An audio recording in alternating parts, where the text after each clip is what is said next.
माथेरानचा आम्ही 176वा वाढदिवस माथेरान नगर परिषदेच्या वतीने यावेळेस 20 मे आणि 21 मे रोजी साजरा करण्याचा निर्णय घेतलेला आहे।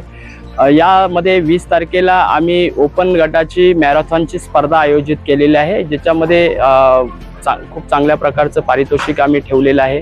त्याचप्रमाणे महिलांसाठी चालण्याची स्पर्धा ठेवलेली आहे, शाळेच्या मुलांसाठी सुद्धा मॅरेथॉनची स्पर्धा ठेवलेली आहे। दुसऱ्या दिवशी आम्ही माथेरान नगर परिषदेच्या वतीने या ठिकाणी वृक्षारोपणाचा कार्यक्रम घेतलेला आहे।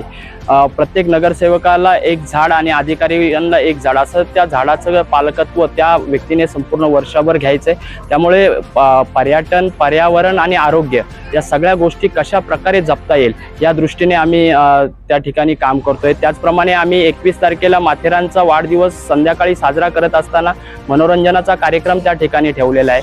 त्याचप्रमाणे माथेरानच्या या योगदानामध्ये ज्यांनी शैक्षणिक योगदान आणि सामाजिक योगदान दिलेले आहेत असे जिनोबिया लॉर्ड, जी एक पारशी लेडी आहे, तिचा सत्कार आम्ही करत आहे। सामाजिक योगदान फार चांगल्या प्रकारचे दिलेलं आहे। गवानकर सर आहेत, ज्यांनी फार 50 वर्षापूर्वी माथेरान या ठिकाणी एक शाळा सुरू केली आणि पुढे जाऊन त्या शाळेचं मधून अनेक विद्यार्थी आज घडले। आज मी त्या शाळेचा एक विद्यार्थी आहे आणि खूप चांगल्या प्रकारचं आम्ही त्यांचाही सन्मान त्या निमित्ताने करत आहे।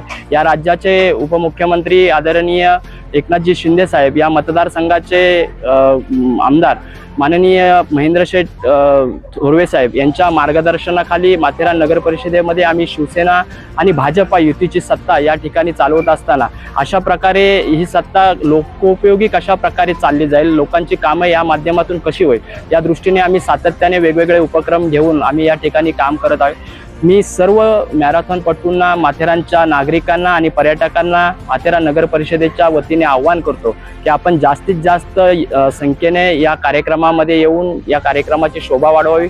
अनेक मॅरेथॉनपटूंना मी आव्हान करतो की हे आमची पहिलीच मॅरेथॉन आहे, परंतु आपण जर का चांगल्या संख्येने आम्हाला जर का पाठिंबा दिला तर पुढच्या वर्षी याच्यापेक्षा अधिक मोठी मॅरेथॉन करण्याचं नियोजन आम्ही करू। धन्यवाद।